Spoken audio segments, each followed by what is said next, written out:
O repórter DF começa esta edição falando sobre a crise política que afeta o Distrito Federal. A Justiça determinou o afastamento de toda a mesa diretora da Câmara Legislativa. E a Polícia Civil cumpre mandados em gabinetes da Câmara, na casa dos distritais e dos servidores. Todos estariam envolvidos em um suposto esquema de desvio de recursos públicos.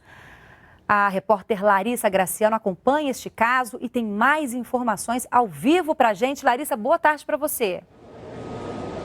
Boa tarde, Natália. Boa tarde a todos. A operação de hoje foi feita por decisão do desembargador do Tribunal de Justiça, desembargador Humberto Ulloas. Ele determinou também o afastamento da presidente da Casa, a deputada Celina Leão, e dos membros da mesa diretora. Esse afastamento cautelar, ele vai seguir aí até o final das investigações. Os deputados distritais que estão sendo aí investigados, eles já prestaram depoimento hoje pela manhã na Delegacia de Repressão contra o Crime da Administração Pública, a DECAP.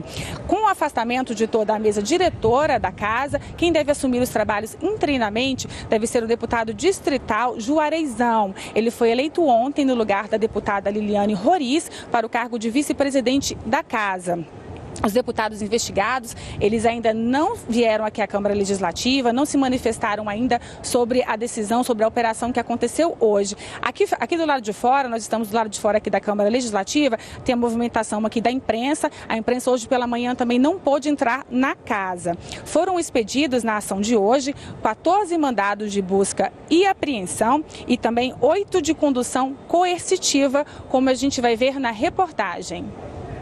Por determinação do Ministério Público do DF, a Polícia Civil fez buscas na Câmara Legislativa e na residência de alguns investigados. 5 distritais são alvos da operação: Celina Leão, presidente da Casa, Raimundo Ribeiro, Júlio César, Bispo Renato e Cristiano Araújo. O servidor Alexandre Braga Cerqueira e o ex-servidor Valério Neves também estão entre os citados, além do ex-presidente do Fundo de Saúde do DF, Ricardo Cardoso dos Santos. A operação foi batizada de Drácon. Pelo menos 15 viaturas e 60 agentes da Polícia Civil chegaram aqui na Câmara Legislativa às 6 horas da manhã e fizeram uma varredura em gabinetes e em salas de assessores. A polícia levou computadores e malotes. A decisão determinou ainda o afastamento cautelar dos membros da mesa diretora, que mantém a função de deputados. Os investigados foram citados em denúncias feitas por Liliane Roriz em um suposto esquema que teria destinado recursos da Câmara para empresas que prestam serviços à Secretaria de Saúde do DF.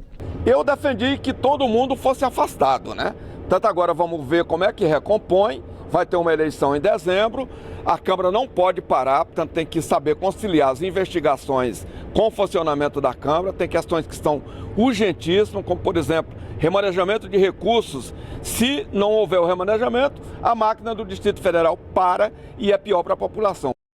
Pois é, e para falar sobre o assunto, nós convidamos o cientista político Leonardo Barreto. Boa tarde, Leonardo. Muito obrigada pela participação mais uma vez aqui conosco. Gostaria de começar te perguntando como é que essa crise afeta o desenvolvimento da política do Distrito Federal. Bom, boa tarde, Natália.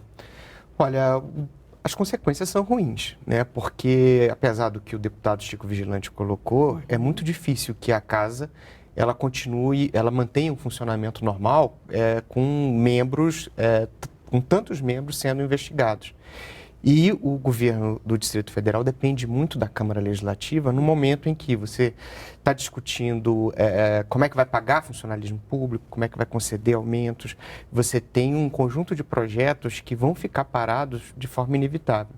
Por outro lado, o governador ganha algum fôlego, né? Já desde o ano passado, ele e seus assessores estavam reclamando de uma relação ruim, né, com a Câmara Legislativa, e nesse aspecto ele ganha um pouco de capacidade de barganha junto a essa Câmara que agora está fragilizada. O governador teve um almoço ontem, né, uma base aliada, e disse que não tem nada a ver, não tem nenhuma relação com as denúncias que foram feitas, mas como que ele deve agir agora, daqui para frente, porque a relação está estremecida e ele precisa, é uma relação de necessidade mesmo, o governo da Câmara, é um conjunto que funciona ali, né? Pois é uma situação muito delicada e uma situação nova, né? Porque se você tem deputados que estão afastados dos cargos de comando, mas que continuam com o poder de voto, então você mantém ali os investigados com uma certa capacidade de atrapalhar ou de tentar criar fatos políticos que mirem, né, ou que retirem o foco da opinião pública das suas crises pessoais. Então, o governador ele tem que tomar muito cuidado, porque nessas situações, a gente vê já nos exemplos nacionais, né, os legislativos tendem a aprovar pautas bombas, tendem a aprovar projetos populistas, para tentar desviar a crise dos indivíduos, né, que estão respondendo. Então, acho que toda a sociedade tem que acompanhar isso com muito cuidado. Agora, o Distrito Federal, ele tem passado assim por uns períodos difíceis, né, da história recente, né? A gente teve o governador Arruda, depois a gente teve Paulo Otávio renunciando, Agnello com muitas denúncias, agora estamos com o Hollenberg com essa dificuldade toda de governar e por que é tão difícil fazer Brasília funcionar? Porque está sendo tão difícil pagar funcionário e lidar com essas questões todas do dia a dia, de greve, porque tudo isso acaba afetando muito a população, né? Pois é, eu acho que a Câmara Legislativa, desde a sua criação, ela ainda não conseguiu se justificar, né? Ela acaba sendo um conjunto de pessoas que são procuradores ali dos seus clientes, né?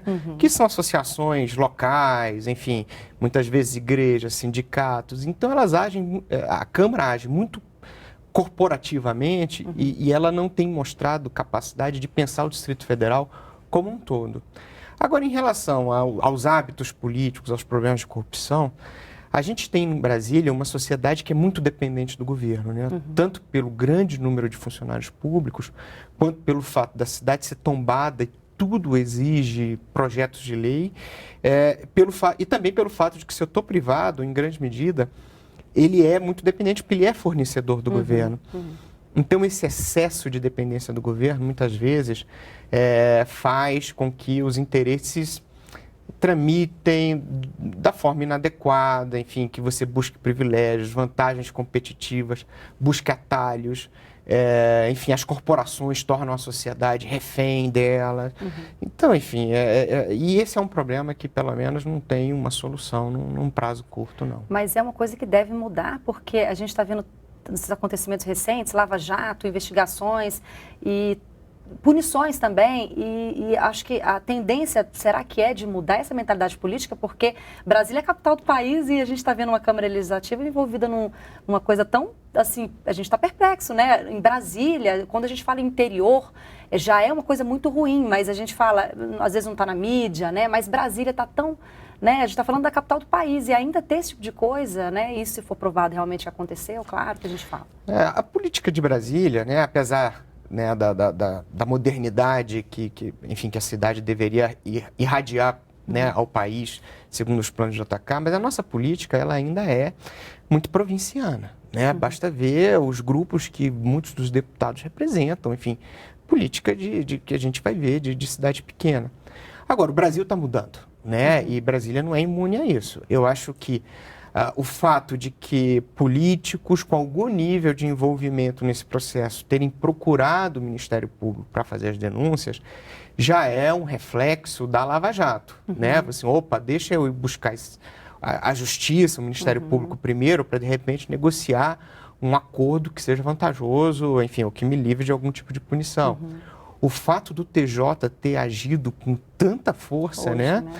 É certamente um reflexo daquilo que o STF fez com o Eduardo Cunha, né? Afastando ele da presidência da casa porque ele estava instrumentalizando ali em favor da sua defesa. O fato da mesa ter tocado um processo de cassação contra a Liliane, que estava parado há quase um ano, mostrou que a mesa estava disposta a fazer aquilo que o Eduardo Cunha vinha fazendo na Câmara Federal e o TJ provavelmente levou isso em consideração, né, para poder tomar a decisão que tenha tomado. Agora, a mudança da nossa realidade, ela vai acontecer com um conjunto, enfim, com a ação de dois fatores. O primeiro, que as instituições funcionem, né? As pessoas precisam voltar a acreditar no Judiciário, no Ministério Público. E segundo, que depois os eleitores punam, né, os indivíduos envolvidos, né, para que dê uma lição e um aviso para o futuro. Só para a gente terminar, Leonardo, como é que fica agora? A mesa diretora está afastada e a Câmara vai ter que rebolar ali para conseguir, né, desenvolver o trabalho, não é isso? Pois é, a Câmara vai funcionar interinamente com um presidente que foi eleito ontem, né?